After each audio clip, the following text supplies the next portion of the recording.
এই কেরিওগ্রাফ ইনস্টিটিউটে যে কি হচ্ছে? I am Mr. Plastic.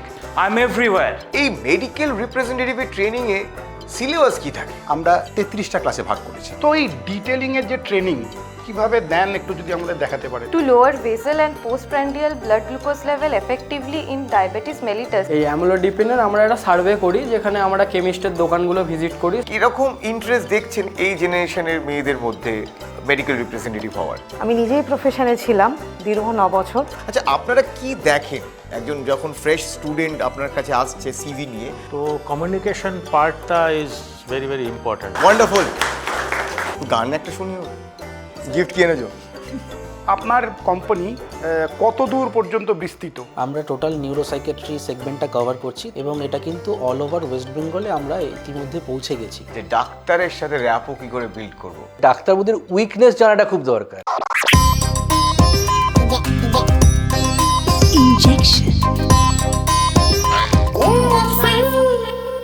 আরে কি ব্যাপার, কি এটা ক্লাসরুম? আরে কি অবস্থা? হ্যাঁ, এটা ক্লাসরুম। আদিকা এটা মান সম্মানের ব্যাপার আছে তো। আসলে আমি তো ক্লাসরুমে এগুলোই করতাম, পড়তাম না তো। না, এই ক্লাসরুমে সব পড়া যাবে। অনেকদিন পর একটা ক্লাসরুমে এসে আমি আবার বার করে দেবে একদম।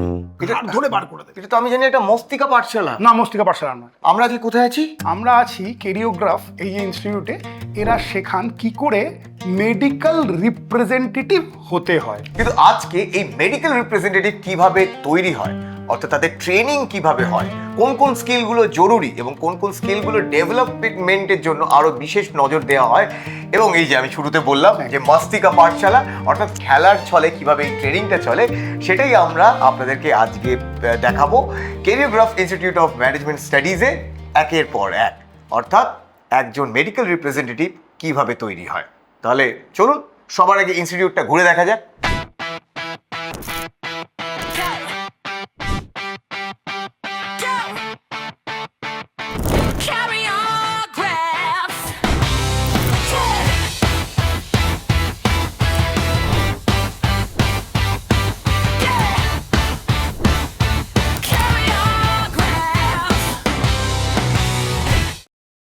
আমরা আছি কেরিওগ্রাফ ইনস্টিটিউট অফ ম্যানেজমেন্ট স্টাডিজের, আর এখানে মেডিকেল রিপ্রেজেন্টেটিভের ট্রেনিং দেওয়া হয়। আমরা অন্যান্য ট্রেনিংয়ের সিলেবাসের ব্যাপারে মোটামুটি আইডিয়া রয়েছে, কিন্তু এই মেডিকেল রিপ্রেজেন্টেটিভের ট্রেনিংয়ে সিলেবাস কি থাকে? মেডিকেল রিপ্রেজেন্টেটিভ পেশাটা এমন একটা পেশা যে তাকে ডাক্তারের কাছে গিয়ে তার নিজের ওষুধের সম্বন্ধে বলতে হয় এবং তার ব্র্যান্ডটাকে আলটিমেটলি এস্টাবলিশ করতে হয়। দুটো জিনিস নিয়ে তাকে ডিল করতে হয়। একটা হচ্ছে তার তো কমিউনিকেশনস বা মার্কেটিং এইটা যেমন থাকে, তার সঙ্গে ওতপ্রোতভাবে জড়িয়ে থাকে কিন্তু মেডিকেল সায়েন্স। তো সেই জন্য আমাদের এখানে টোটাল কোর্সটা আমরা 33টা ক্লাসে ভাগ করেছি। তা প্রথম 5টা ক্লাস আমরা ফাউন্ডেশন হিসেবে নিই। এই 5টা ক্লাসে আমরা একটা ভিত তৈরি করার চেষ্টা করি যে মেডিকেল রিপ্রেজেন্টেটিভ কি, একটা মেডিকেল রিপ্রেজেন্টেটিভ ইন্টারভিউতে গেলে যেমন সে একটা সেলফ ইন্ট্রোডিউস কী করে করবে, তার প্রপার সেলফ ইন্ট্রোডাকশনটা কীরকম, একটা মোটামুটি জব সম্পর্কে একটা ধারণা, তারপর এই যে ডাক্তারদের আমরা ডিটেলিং করি, মানে ডাক্তারদের যে বলা, এটাকে আমাদের ডিটেলিং বলা হয়, সেই ডিটেলিং কী করে করতে হয়। এই ডিটেলিং একটা প্রসেস যার মাধ্যমে মেডিকেল রিপ্রেজেন্টেটিভরা তাদের প্রোডাক্টের ব্যাপারে ডাক্তারবাবুদের অ্যাওয়্যার করে থাকেন, আর এই কাজটি করা হয় ভিজুয়াল এইডের মাধ্যমে। কৃষকের যেমন ক্ষেত, মাস্টার মশাইয়ের বেত, তেমনি এমআরদের ভিজুয়াল এইড। এর মধ্যে মেডিসিনের ব্যাপারে সমস্ত তথ্য মজুদ থাকে, মানে মেডিসিনের মেডিজি। সময়ের সাথে সাথে এই ভিজুয়াল এইডের চেহারার পরিবর্তন হয়েছে, কখনো বড় ক্যালেন্ডারের মতো, কখনো ব্যাংকের পাস বইয়ের মতো, আর এখন এর ডিজিটাল রূপ ভিজুয়াল ট্যাব। দেখুন, ট্যাব ডিটেলিং নিয়ে এসেছি, যেগুলো হয়তো ভিজুয়াল এটা কি হতো ফিক্সড, কোনো একটা ইনফরমেশন থেকে কিছু বাড়ানো নেই, কিন্তু এখানে যেহেতু অনেক অ্যানিমেশন আছে, আপনি কোনো কিছু এক্সট্রা জানতে চাইলে, ডাক্তারবাবু জানতে চাইলে আমার দেওয়ার সুযোগটা থাকছে। আমি সেখানে ক্লিক করলেই অ্যানিমেশন স্টার্ট হয়ে গেল, ডাক্তারবাবুকে আমি ইমিডিয়েটলি দেখাতে পাচ্ছি। তো এই ডিটেলিং এর যে ট্রেনিং কিভাবে দেন একটু যদি আমাদের দেখাতে পারেন। একদম দেখো, we are very fortunate enough যে আমরা ডাক্তারবাবুকে পেয়ে গেছি। তো ডাক্তারবাবুর সামনেই আজকে নবনীতা, তুমি একটা প্রোডাক্ট ডিটেলিং করে ডাক্তারবাবুকে শুনিয়ে দাও। Good afternoon, doctor. Good I am afternoon. Nobonita Dhar. I am coming from Kerio Pharma. Welcome to the world of Kerio আচ্ছা Pharma. নবনীতা, যখনই তুমি কোনো প্রোডাক্ট ডিটেলিং করবে, always use this pen as a pointer. যেই লাইনটা তুমি বলছো সেই লাইনটার প্রথমে সেই পেনটা ইউজ করবে দেখানোর জন্য, ডাক্তারবাবু বুঝতে পারবেন যে তুমি কোন লাইনটা বলছো, কারণ এখানে অনেক কিছু লেখা থাকে, তো পেন ইউজ করো। Okay, sir. Doctor, To lower basal and postprandial blood glucose level effectively in diabetes mellitus, please prescribe Keriomed. Dr. Keriomed contains metformin available in 500 mg, 850 mg and 1000 mg tablet. Doctor, as per American Diabetic Association 2020, metformin is the first line agent to treat diabetes mellitus. The dosage of Keriomed is 500 mg per day and it can be extended up to 2550 mg per day. So doctor, please prescribe Keriomed, time tested remedy for type 2 diabetes mellitus. তুমি কি নতুন join করেছো? হ্যাঁ sir, আজকেই first day আমার। বাহ, তো এই যে প্রোডাক্ট বললে অ্যাভেলেবল তো? হ্যাঁ স্যার, এই বাইরে আপনার চেম্বারের বাইরে যেই সারদা ফার্মেসি, লোকনাথ মেডিকেল, ওগুলোতে অ্যাভেলেবেল আছে। আর কিরম প্রাইস? এটার প্রাইস হচ্ছে 9 টাকা পার ট্যাবলেট। বাহ, খুব ভালো। তো তোমার কেমন লাগছে এই জবটা? আমার তো আজকে ফার্স্ট ডে, ভালোই লাগছে। এবার প্রেসক্রিপশন এর জন্য ওয়েট করব। ওকে, থ্যাংক ইউ। সো আজকে তুমি কিন্তু একদম রিয়েল ডাক্তারবাবুর সামনেই কিন্তু প্রোডাক্টটা প্রমোট করলেন, যদিও মক ডিটেলিং, কিন্তু উইথ দ্য রিয়েল ডক্টরবাবু। এছাড়া যেটা থাকে সেটা খুব ইম্পর্টেন্ট, সেটা হচ্ছে আমরা দুটো মক ইন্টারভিউ নিই। সাধারণত মেডিকেল রিপ্রেজেন্টেটিভ বা ফার্মা কোম্পানি যে ফরম্যাটে ইন্টারভিউ নেন, সেই ফরম্যাটেই সেই ধরনের প্রশ্ন করেই তাদের কিন্তু সামনে ফেলা হয়।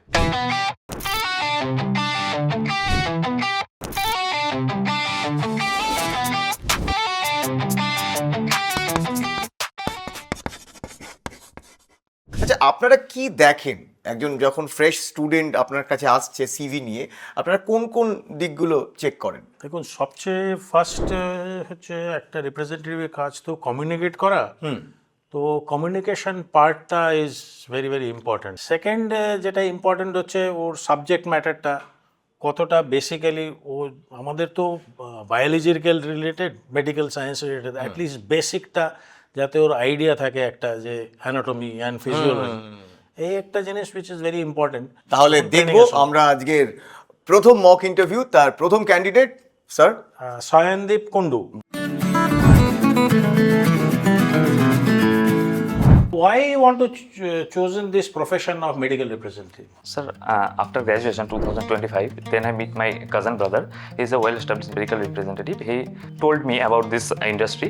And then I came to Career and got admitted within 1 month of my graduation. This industry get fast job and fast promotion. What is the meaning of fast job and fast promotion? ইন্ডাস্ট্রিতে job পাওয়াটা এখন তুলনামূলক অনেকটা easy, কারণ এই ইন্ডাস্ট্রিটা অনেকটা huge industry, অনেক বড় ইন্ডাস্ট্রি সেই কারণে। এবং এই ইন্ডাস্ট্রি 3 to 5 ইয়ার্সের মধ্যে আমি প্রমোট হতে পারবো ইজিলি, আমার regular targets and goals complete করে। এখনো কাজ না করলে বোধহয় এমনি হয়ে যায় না, এরকম হয় না।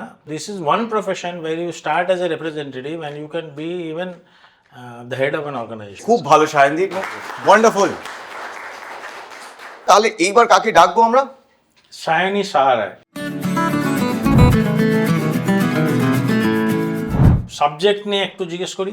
Okay sir. সিস্টেম সম্বন্ধে কোন সিস্টেমটা you are comfortable with? Nervous system. Sir, nervous system নিয়ে কনফিডেন্ট তো? তাহলে রেসপিরেটরি নিয়ে করুন। Respiratory. ঠিক আছে। Our respiratory system consists various organs like nose, nasal cavity, nasopharynx, larynx, trachea, bronchi, bronchiole, and alveoli, and lastly pleural membrane. Good. এগুলো কি sir? আইসক্রিমের নাম? Korean dessert? বেসিক নলেজটাই আমরা ইন্টারভিউতে দেখি। একটা কোম্পানিতে জয়েন করলো যেখানে ওর রেসপিরেটরি প্রোডাক্টস আছে। ওকে। তো সেখানে ওর এই যে শব্দগুলো আছে, এই যে জিনিসগুলো আছে, হ্যাঁ, আমি তো এইগুলো ও কমফোর্টেবল থাকে। দেখুন, ওর আবার এরিয়াস অফ ইন্টারেস্ট লিখেছে সিঙ্গিং অ্যান্ড বাইক রাইডিং। গান একটা শুনি ওর, একটা শুনুন না স্যার, অনেক সময় তো গান গিয়েও ইন্টারভিউ ক্র্যাক করা যায়।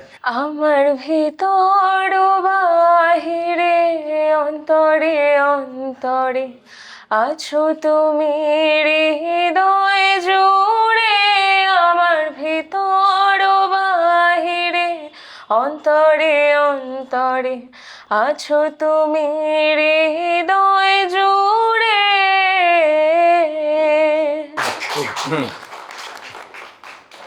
গান তো খুব ভালো, বাট সবচেয়ে ইম্পর্টেন্ট জিনিস হলো যে এরকম একটা সিচুয়েশনের মধ্যে ও যে আপনি বলার সঙ্গে সঙ্গে যে যেভাবে গানটা গেয়েছে, because that is a positive thing আমাদের এই প্রফেশনে। মানে প্রফেশনে অনেক কিছু ডাক্তারের সামনে ফেস করতে হয়, নট অনলি ডাক্তার, কেমিস্টের সামনে, স্টকিস্টের সামনে, এবং প্রম্পটলি ওকে ডিসিশন নিতে হয়। তো ওই যে শাইনেসটা নেই, ও যে ফ্রি, ও তো ফ্রেশ ক্যান্ডিডেট, ও তো সেলের মধ্যে থাকার কথা, যে বেরিয়ে এসছে, that is a good thing. শুধুমাত্র এই সিলেবাস মুখস্থ করলেই হয় না, ম্যাক্সিমাম সময়ই প্রশ্ন সিলেবাসের বাইরে আসে। Thank you Shiny. Welcome. Shiny, all the best. এখন will call the third person, Debabrata. ধরো প্রথমবার একটা ডাক্তারের সাথে দেখা করতে যাচ্ছ, ইয়েস স্যার। আমি সেই ডাক্তার। হ্যাঁ, উনি প্রথমবার ডাক্তারের সাথে, তো how will you introduce yourself? বা প্রথমবার আসছো ডাক্তারের সাথে মিট করতে, ও ফার্স্ট টাইম ওনাকে উইশ করব। যেটা করবে সেটা করে দেবো একদম পুরো, কি করবে এটা বলো না। তাড়াতাড়ি বলো, পরের পেশেন্ট বসে আছে। Good morning sir. Good morning না, কাজের কথা বলো। I have come from Kerio pharma. আর ওসব বাদ দাও, কি হয়েছে বলো, কাজের কথা বলো। Sir- গিফট কি এনেছো? পরের পেশেন্ট বসে আছে। Sir we have the beautiful pen for your writing. Beautiful pen, এটা খারাপ মনে হচ্ছে? No sir, this pen also excellent one. 25,000 টাকা দাম এটা, astronaut pen. But it's a চাঁদেও সই করা যাবে। yes sir, but it's a small gesture from our company. Small gesture না, বড় জেস্টার। আমি বড় ডাক্তার, বড় জেস্টার দেখো। তুমি বলো কি কি এনেছো? অন্য কিছু এনেছো কি? No sir, এটাই না। নেক্সট। জোকস, আবার আমার মতন খারাপ ডাক্তার হবেও না। না না, জোকস না, this is actual practical situation which you will face. Yes sir. হয়তো গিফটটা না, আর হতেও পারে। না না, নর্মালি না, এটা অ্যাবসলিউটলি হয় না, but doctor will be very busy. First time your impression has to be very good. আরে খুব ইম্পর্টেন্ট একটা জিনিস তোমার সিভিতে, তুমি জেআইএস মেডিকেল কলেজ সাঁতরাগাছিতে ক্যান্টিন সুপারভাইজার হিসেবে 8 মাস কাজ করেছো। Yes sir. তুমি কি কি দেখতে, খাবার দাবার দেখতে? অ্যাকচুয়ালি স্যার আমার জবটা একটু ইন্টারেস্টিং ছিল, মানে যে রান্নাগুলো হতো সেগুলো এগুলো গিয়ে তুমি থুতু ফেলে আসতে? নো স্যার, সেগুলোকে টেস্ট করা। ও টেস্ট করতে, আচ্ছা। যদি কোনো সমস্যা দেয় তাহলে সেটা যেন আমার উপর দিয়ে যায়। তা তোমার প্রতি গেছে কখনো?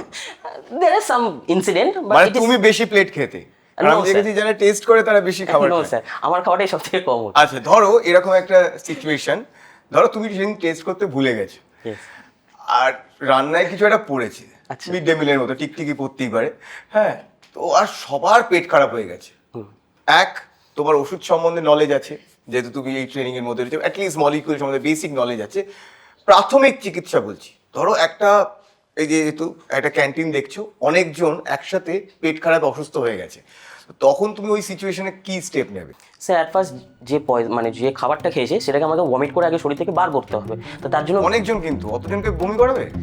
স্যার নাহলে স্যার পয়সনটা আরও শরীরে স্প্রেড করবে না।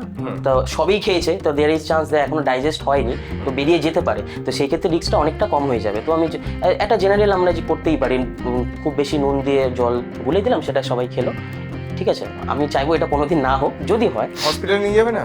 তারপরে হসপিটালে নিয়ে যাবো। বাট স্যার হসপিটাল থেকে অ্যাম্বুলেন্স আসতেও তো টাইম লাগবে, এটা বেসিক প্রিকশন যেটা আমরা নিতে পারি। ওকে, খুব ভালো, ঠিক বলেছে স্যার। সেটা ও সাইন্টিফিক্যালি ঠিক বলেনি, বমি করা হয়তো ওর মাথায় সাডেনলি একটা প্রশ্ন করাতে বমি করাটা হয়তো সাজেস্টেড না, সেই সময় অতগুলো লোকের যদি হয়ে থাকে ন্যাচারালি একটা ও একটা ইমিডিয়েট ফার্স্ট এডের কথা বলেছে, বাট এইরকম মাস ফুড পয়জনিং বা এই ধরনের সিচুয়েশন হলে আমরা চেষ্টাই করব যত কাছাকাছি, যাতে অ্যাটলিস্ট ডাক্তারকে ইনফর্ম করা বা কোনো হেলথ সেন্টারে নিয়ে যাওয়া, কোনো হসপিটালে নিয়ে যাওয়া near by, that should be the approach.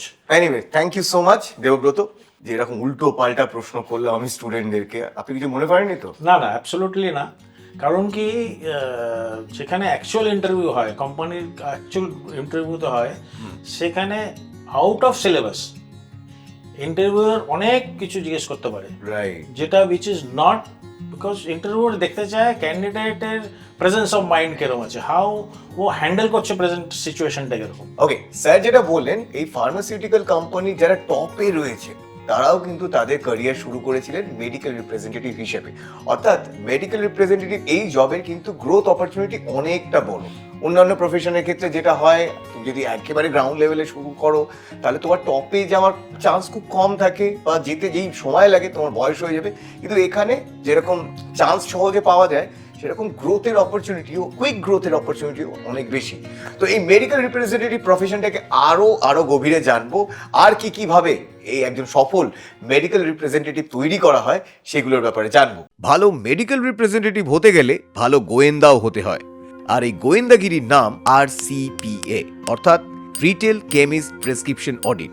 ডাক্তারবাবুরা প্রেসক্রিপশনে কোন মেডিসিন লিখছে, কেমিস্টের কাছে কোন মেডিসিন অ্যাভেলেবেল আছে, অন্য ফার্মা কোম্পানি কোন প্রোডাক্টের ওপর জোর দিচ্ছে, এরকম বিভিন্ন গুরুত্বপূর্ণ তথ্য এই সার্ভের মাধ্যমে সংগ্রহ করা হয়।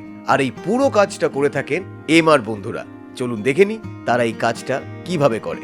আরসিপিএ হচ্ছে রিটেল কল প্রেসক্রিপশন অডিট, বা আমরা যেটা বলি রিটেল কেমিস্ট প্রেসক্রিপশন অডিট। কেন মেডিকেল রিপ্রেজেন্টেটিভরা যখন ফিল্ডে যায় তারা তো ডাক্তারবাবুদের মিট করেন, তো ডাক্তারবাবুদের চেম্বারে যখন যাচ্ছে তাদের কাছে খুব কম সময়। তাহলে এই সময়টায় কোন প্রোডাক্টটা ডাক্তারবাবুকে বলবে সেটা কিন্তু তাদের আগে থেকে একটা হোমওয়ার্ক করতে হয়।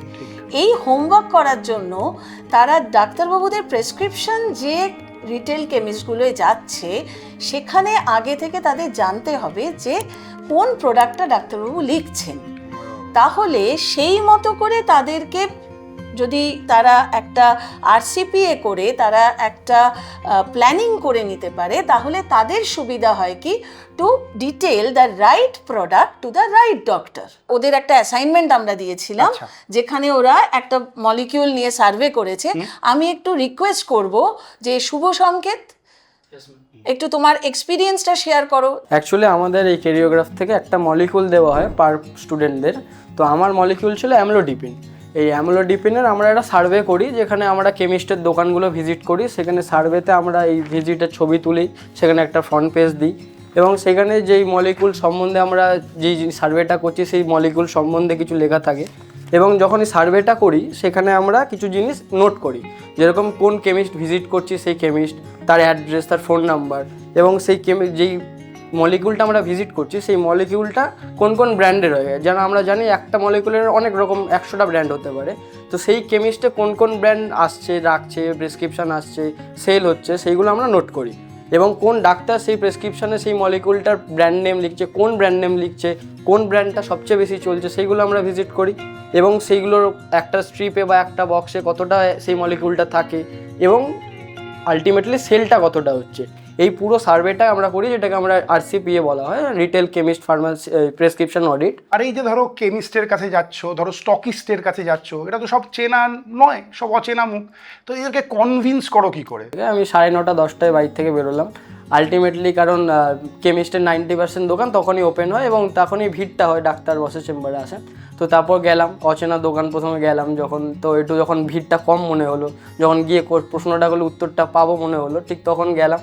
তখন যিনি বসেছিলেন বললাম যে গুড মর্নিং, আমি এরকম ক্যারিগ্রাফের স্টুডেন্ট, এখান থেকে এসেছি। তো আমার একটা আরসিপিএ বা সার্ভে রয়েছে যেখানে আমি একটা মলিকিউল আছে অ্যামলোডিপিন, আপনি কোন কোন ব্র্যান্ডের অ্যামলোডিপিনটা রাখেন। তো অনেক কেমিস্ট সহজেই উত্তর দিয়ে দিলেন যে আমি এরকম ব্র্যান্ডের রাখি, এই ব্র্যান্ডের রাখি। এবার অনেক কেমিস্ট যত ব্যস্ত থাকাকালীন বা কোনো কারণবশত তিনি বলতে পারলেন না। আমি বললাম ঠিক আছে ধন্যবাদ, আমি অন্য কোনো এক সময় আপনাকে ভিজিট করবো। তো যারা বলতে পারলো তাদের থেকে আমি ইনফরমেশনগুলো নিলাম, যেগুলো যে কোন ব্র্যান্ড রাখছে, কতটা সেল হচ্ছে। এবং আমার যখন প্রথম 3টে দোকান, মানে পার্টিকুলারলি 3টে ইনফরমেশন পেলাম, সেই 3টে দোকান ভিজিটের জন্য আমাকে 9খানা দোকান ভিজিট করতে হয়েছে। সেই 9টা দোকান ভিজিট করে আমি 3টে দোকানের ইনফরমেশনটা পেয়েছিলাম। তারপরে যখন বেলা বাড়লো, ফাঁকা হলো, মানে ভিড়টা কম হলো, তখন আমি 15টা-20টা মতন দোকান ভিজিটটা করতে পেরেছি। এটাতে কি হলো, এই যে একটা অচেনা জায়গায় গিয়ে 5জন অচেনা মানুষের থেকে ইনফরমেশনটা নিল, এটা কিন্তু ইন্টারভিউয়াররা খোঁজে একটা ক্যান্ডিডেটের মধ্যে, তবেই তার সিলেকশনটা হয়। যার জন্য এই আরসিপিএ করাটা এদের খুব জরুরি হয়ে পড়েছে।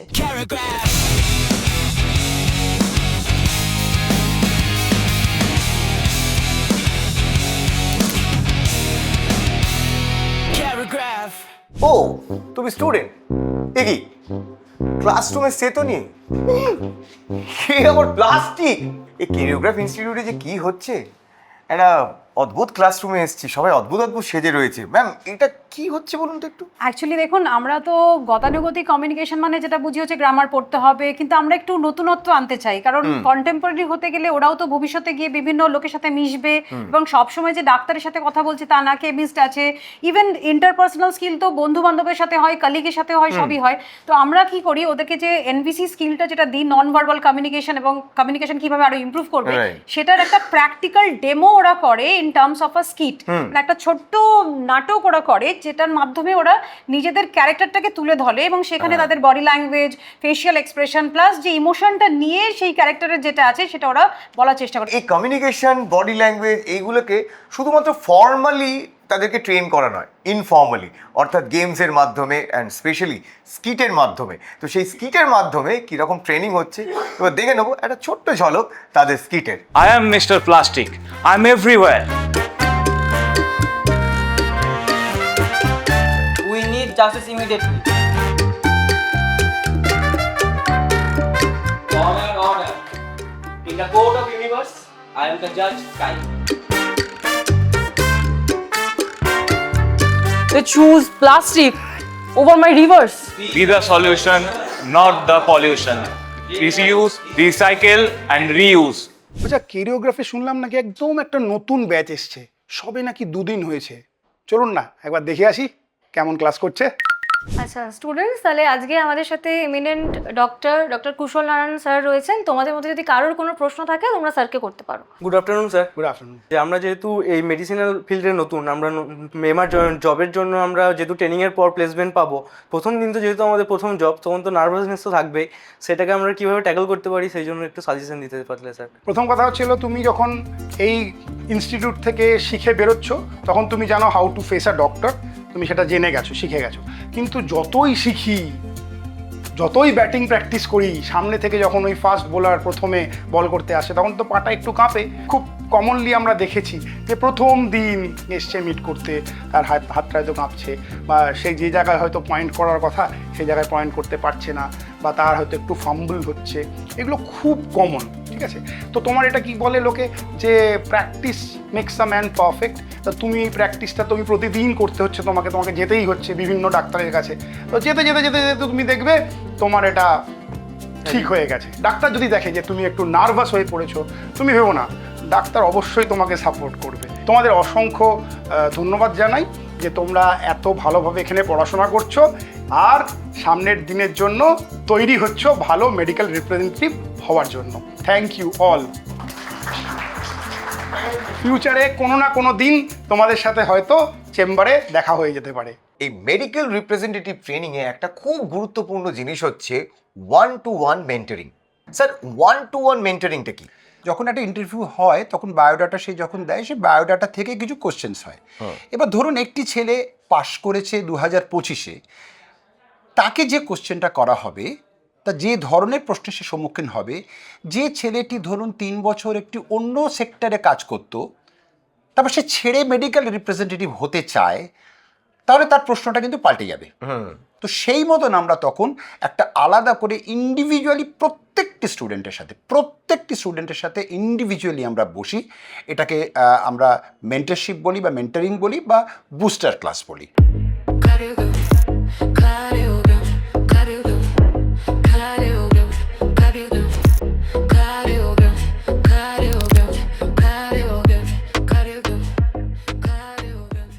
মেডিকেল রিপ্রেজেন্টেটিভ ফিল্ডে একটা স্টিরিওটাইপ রয়েছে যে মেডিকেল রিপ্রেজেন্টেটিভ কথাটা যখন আপনাকে বলা হবে তখন আপনার চোখে কিন্তু ভেসে আসবে একটা ছেলের চরিত্র, অর্থাৎ এটা একটা মেল ডমিনেটেড প্রফেশন। সো আপনি যেহেতু প্লেসমেন্ট কোঅর্ডিনেটর, তো কীরকম ইন্টারেস্ট দেখছেন এই জেনারেশনের মেয়েদের মধ্যে মেডিকেল রিপ্রেজেন্টেটিভ হওয়ার? আমি নিজেই প্রফেশনে ছিলাম দীর্ঘ 9 বছর, এবং আমাদের প্রত্যেকটা ব্যাচে যদি আপনি দেখেন অ্যাটলিস্ট 3 থেকে 4টে লেডি থাকে, এবং they all are successfully placed in different companies.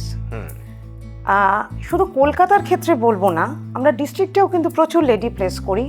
That includes Barasat, that includes Howrah, everywhere. এবং আমাদের লেডিরা কিন্তু শুধু যে মেডিকেল রিপ্রেজেন্টেটিভ হয়ে ফিল্ডে থেকে যায় তা কিন্তু নয়, they grow in their career. আমার এক্ষুনি যদি আপনি বলেন, আমার চোখের সামনে আমার স্টুডেন্ট বনি দত্তর নামটা ভেসে উঠছে। She was a student of 2021 batch and I placed her in 2022 KLM বলে একটি কোম্পানিতে। নিশ্চয়ই অনেকেই জানবে, ডারমাতে নাম্বার 2 এখন। এবং অনেকেই থাকে না যে কোম্পানি জয়েন করে কদিন পরে ছেড়ে দেয়, এই মেয়েটি কিন্তু এখনো ছাড়েনি, এবং গত 2 বছর ধরে she is working as an ABM। মানে এক ধাপ উপরে উঠে গেছে। আচ্ছা ম্যাম, যেহেতু আপনি প্লেসমেন্ট কোঅর্ডিনেটর, একজনকে না প্লেসমেন্ট দেওয়ার একটা মুশকিল রয়েছে। মেয়েদের ক্ষেত্রে, যে ধরে নিন আপনি একটা প্রত্যন্ত গ্রামাঞ্চলে দিয়ে দিলেন জেলায় মেদিনীপুর বা বাঁকুড়া, সেখানে গিয়ে খাপ খাওয়ানো, তো এক্ষেত্রে ফিমেল প্লেসমেন্টের ক্ষেত্রে আপনাদের কি কি চ্যালেঞ্জেস ফেস করতে হয়? দেখুন, সমস্যাটা হচ্ছে কলকাতার ক্ষেত্রে একটা প্লেসমেন্ট করা অনেক সহজ লেডির, কিন্তু ডিস্ট্রিক্টে যেহেতু অনেকটা কাভারেজ থাকে, অনেক এক্সটেশন থাকে, আউট স্টেশন থাকে এবং কানেক্টিভিটি, হ্যাঁ কানেক্টিভিটি ইজ আ প্রবলেম, সমস্যাটা ওখানেই হয়। কিন্তু এখন মেয়েদের কাছে যেহেতু মেয়েরা এত সুন্দর স্কুটি চালাতে পারে, একদম ছেলেদের সাথে কাঁধে কাঁধ মিলে কিন্তু তারা কাজ করছে, কোনো রকম অসুবিধা হচ্ছে না। রাইট। আর এক্ষেত্রে আরও একটা ইনফরমেশন আপনাদের জানিয়ে রাখি, যে মেডিকেল রিপ্রেজেন্টেটিভ জবের ক্ষেত্রে কিন্তু যে সবসময় আপনার এলাকা থেকে বেরিয়ে আপনার যে একটা প্লেসমেন্ট হবে তার কিন্তু কোনো মানে নেই। যে এরকমও হতে পারে, জেনারেলি ওটা প্রেফার করা হয় যে যেই এলাকার লোক, যেই এলাকার রিপ্রেজেন্টেটিভ, সেই এলাকায় যদি সে প্লেসড হয় সে আরও বেটার কাজ করতে পারবে, কারণ সেখানটা তার চেনা এবং কমিউনিকেশন স্কিলও তার অনেক বেটার হবে। একটা পুরুলিয়ার ছেলে পুরুলিয়ার এলাকায় অনেক বেটার কাজ করবে দেন কলকাতার ছেলে। একদম একদম। দেখুন, আমরা ইংলিশে ডিটেলিং করি, ইংলিশ ইজ ভেরি ইম্পর্টেন্ট, কিন্তু যখন আমি হার্ট টু হার্ট মানে রিলেশনশিপটা তৈরি করছি, লোকাল ল্যাঙ্গুয়েজটা কিন্তু ডিপেন্ড করে আমি কার সাথে করছি। একদম একদম। তো সেখানে কিন্তু একজন লোকাল ক্যান্ডিডেট হলে অনেক বেশি সুবিধা হয়, কোম্পানিও প্রেফার করে, ছেলেরও কাজ করতে সুবিধা। ওয়ান্ডারফুল। সো পাঞ্চালি ম্যাম, তো আপনি কিরকম দেখছেন আগামী দিনগুলোকে? আগামী দিনে মেয়েদের পার্টিসিপেশন আরও বাড়বে। আমার না আজকে বলতে খুব ভালো লাগছে, there is a multinational company, Japanese multinational company called Takeda, and they are introducing dengue vaccines in India. Okay, আর এনাদের যিনি all India operations head madam Annapurna Das, উনি কিন্তু আমাদের কলকাতার কেষ্টপুরের লেডি, এবং একটা সময় উনি কিন্তু যেমন তুমি কদিন পরেই ফিল্ডে যাবে, উনি কিন্তু এরকম ফিল্ডেই অ্যাজ আ মেডিকেল রিপ্রেজেন্টেটিভ ছিলেন, এবং সেখান থেকে উনি আজকে এই জায়গাতে গ্রো করেছেন।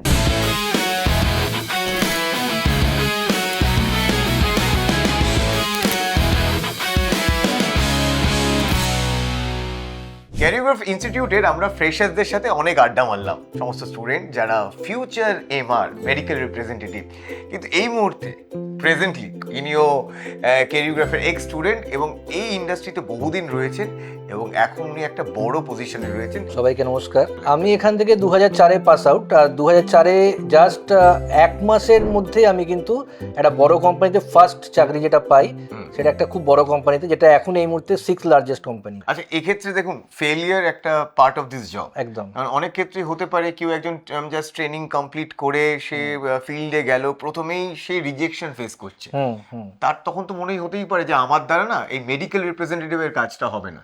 তো আপনি এইটা একটুখানি বলুন যে রিজেকশন হ্যান্ডেলিং। দেখুন, এইরকম আমার এখন এই মুহূর্তে প্রায় ধরে নিন 3000-এর উপরে ডক্টর মিট করি, তার মধ্যে সবাই কিন্তু লেখে না, লিখবেনও না, কারণ অন্য অনেক কোম্পানির ব্র্যান্ড লেখেন, কারোর হয়তো আমাকে পছন্দ নাও হতে পারে, কারোর আমাদের কোম্পানির ওষুধ পছন্দ নাও হতে পারে, প্রেজেন্টেশন পছন্দ নাও হতে পারে, কিন্তু দেখুন লেগে থাকতে হবে। এরকম অনেক ইনসিডেন্ট আমার জীবনে ঘটেছে যে 8 বার 10 বার 12 বার 15 বার 20 বারের মাথায় তিনি কিন্তু আমাদের ব্র্যান্ড একটা হলো লিখেছেন, আর একটা লেখা মানেই কিন্তু আস্তে আস্তে আস্তে আস্তে উনি আমাদের ব্র্যান্ড আরও লিখতে থাকবেন। একদম ব্রহ্মাস্ত্র বলুন, যে ডাক্তারের সাথে র্যাপও কি করে বিল্ড করব। সবাইকে লুকিয়ে বলছি, মানে কেউ শুনবে না ডাক্তারবাবুরা, অ্যাকচুয়ালি শুনলে কাউকে বলবেন না, বলবেন না। সেটা হচ্ছে ডাক্তারবাবুদের উইকনেস জানাটা খুব দরকার। একটা ছোট্ট ঘটনা বলি। একজন ডাক্তারবাবু, আমরা প্রথম একটা ব্র্যান্ড লঞ্চ করি যেটা ইন্ডিয়াতে ফার্স্ট টাইম, তো ডাক্তারবাবু প্রথম 6 মাস লিখলেন না, তারপরে অন্য একটা কোম্পানির ব্র্যান্ড যখন লঞ্চ হলো সেই সেম মলিকুলের, ডাক্তারবাবুটা লিখতে আরম্ভ করেছেন। তো আমার ওপর থেকে আমার ম্যানেজমেন্ট আমাকে বলছে যে আমরা প্রথম লঞ্চ করার পরেও কেন ডাক্তারবাবু লিখছেন না। তো তখন আমি করলাম কি, ডাক্তারবাবুদের আমাদের একটা সেমিনার হয়, মানে কোনো মলিকুল নতুন এলে সেটা সম্পর্কে আলোচনা হয় ডাক্তারবাবুদের মধ্যে, তো সেই মলিকুলের জন্য একটা সেমিনারে ডাক্তারবাবুকে ইনভাইট করা হয়েছে। এবার ফেরার সময় আমি ভাবলাম যে একটা উপায় বার করি, ডাক্তারবাবুর সাথে ফিরি, দেখি ফেরার সময় যদি কিছু কথাবার্তা বলে ব্রেক করা যায়। তো ওনার গাড়িতে করে ফিরছিলাম, তখন রাত্রি 12টা বাজে। তো এই সময় হঠাৎ করে ডাক্তারবাবুর কাছে একটা ফোন আসে, তার মেয়ের ফোন। তা মেয়ে একটা বাবার কাছে তো বিশাল বড় জিনিস, তো মেয়ে ফোন করে বলে বাবাকে, অর্থাৎ ডাক্তারবাবুকে, যে আগামীকাল আমাকে ভোরবেলা 5টার মধ্যে ফ্লাইট ধরতে হবে, আমি সকালবেলা ঘুম থেকে উঠেই কিন্তু আমি ব্রেড আর অমলেট খেয়ে যাব। তো তখন ডাক্তারবাবু আমাকে বলছে, শুভ্র তুমি যেখান থেকে পারো আমাকে একটা ব্রেড কিনে দাও, পাউরুটি, সিম্পল। এই ছোট্ট পাউরুটি আমার জীবনে যে একটা কত বড় জায়গা নিয়েছে সেটাই বলছি। যে ডাক্তারবাবুকে আমি জানতাম যে এই মুহূর্তে সেরকম দোকান খোলা হয়তো থাকবে না, কিন্তু আমার নলেজ আছে কোন কোন জায়গায় দোকান খোলা আছে। আবার বলছি কাউকে বলবেন না। আর আপনি ভাবছেন তখন ডিমটা কি করে পাড়া যায়? না, ব্যাপারটা হচ্ছে সেটা হচ্ছে ডাক্তারবাবুকে আমি সেদিন 7খানা দোকান ইচ্ছাকৃতভাবে ঘুরিয়েছি। আচ্ছা, যেসব দোকানগুলো বন্ধ আছে সেই সব দোকানে আগে নিয়ে গেছি। তো সেই দোকানগুলোতে নিয়ে যাওয়ার পরে ডাক্তারবাবু বলছে যে আরও তার কষ্টটা বেড়ে যাচ্ছে, কালকে মেয়েকে দিতেই হবে, এদিকে দোকান বন্ধ। তো আমি জানতাম যে আমাদের পাড়ার কাছে কোনো একটা দোকান খোলা থাকে, আমি কিন্তু একদম 10 নম্বর জায়গায় এসে ওই দোকানে এসেছি। অর্থাৎ ডাক্তারবাবুর মনের মধ্যে যে এই কষ্টটা আরও বাড়িয়ে দিলাম আর কি। দেওয়ার পরে যখন তাকে আমি ওই ব্রেডটা দিতে পারলাম তো উনি খুশি হলেন। পরের দিন ভোরবেলা ঠিক 7টার সময় আমার কাছে ফোন এসছে। ফোন আসার পরে বললেন যে শুভ্র, তুমি আমার মান সম্মান অনেকটা বাঁচিয়ে দিলে আমার মেয়ের কাছে। ঠিক আছে, আমি কিছু বলিনি, উত্তর দিনে বললাম এটা আমার দায়িত্ব কর্তব্য। মনের মধ্যে তো আশা ছিল যে দিবেন কিছু। 7 দিন বাদে সার্ভে করতে গেছি, ওই নতুন মলিকুলের 49টা প্রেসক্রিপশন পেয়েছি, মানে উইকনেস যেটা ওনার মেয়ের। এটাই বলছিলাম যে ফিল্ড জবে না থিওরির থেকে প্র্যাকটিক্যাল নলেজ খুব গুরুত্বপূর্ণ। এতক্ষণ আমরা কি শুনলাম, থিওরিতে কি শেখানো হয়েছে, ডাক্তারবাবুর ইন্টারেস্ট জানা খুব জরুরি। আর এই অভিজ্ঞ মানুষ যিনি ফিল্ডে জব করেছেন তিনি কি বললেন, ডাক্তারবাবুর উইকনেস জানা কিন্তু আরও বেশি জরুরি। কিছু কিছু ছাত্র হাতে পাত্র নিয়ে ঘুরে বেড়ায়, কিছু কিছু ছাত্র এমন আছে যারা ছাপিয়ে যায়। কজন লোক পারে বলুন তো যে নিজের একটা কোম্পানি, এই ওষুধের কোম্পানি তৈরি করতে? ওনার নিজের একটা ফার্মাসিউটিক্যাল কোম্পানি আছে।